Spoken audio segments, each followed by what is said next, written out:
Neanderthals. As freaks of nature, the Neanderthals lived alongside our ancestors, yet they were an entirely different species. With their stocky, powerful bodies, sloped foreheads, and large noses, they looked nothing like us, yet they shared 99.7% of our DNA.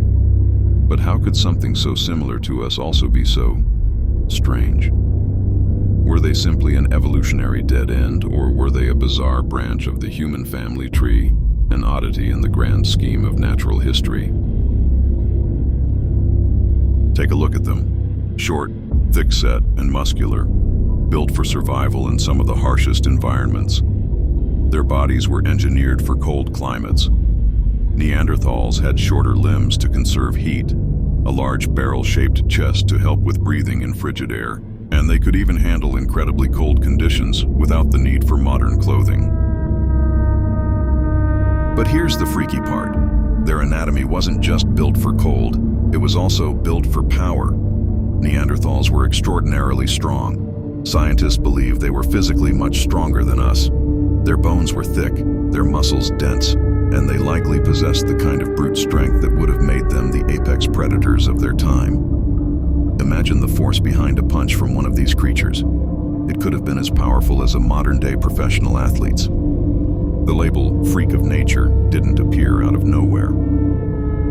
Early fossil discoveries in the 19th and 20th centuries revealed Neanderthal skulls and bones that were different from those of modern humans.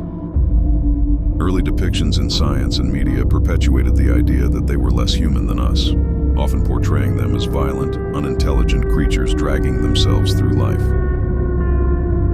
Even more striking is evidence that Neanderthals cared for each other. Archaeological sites reveal that they buried their dead, often with tools, flowers, and other items. This shows they had a concept of death and possibly even an understanding of the afterlife, behaviors once thought to be uniquely human. As much as we like to think of Neanderthals as the other, they were part of the human family. In fact, modern humans and Neanderthals coexisted for thousands of years, and there's evidence that we interbred. About 1% to 2% of the DNA of people outside Africa is derived from Neanderthals. So, in a very real way, we are all descendants of these once primitive beings. Rather than being a separate, failed offshoot, Neanderthals were an integral part of the evolutionary story of humanity. When they went extinct around 40,000 years ago, it wasn't because they were inferior, but rather because of a combination of environmental changes and competition with other human species, including our own ancestors. So, were Neanderthals really the freaks of nature that history made them out to be? Absolutely not. They were resilient, intelligent, social, and deeply integrated into the human story. Instead of being a failed branch of the human family tree, they were a part of what made us who we are.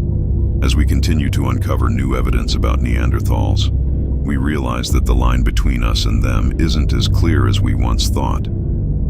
They were not just survivors of their environment, but a unique people with their own intelligence, culture, and legacy.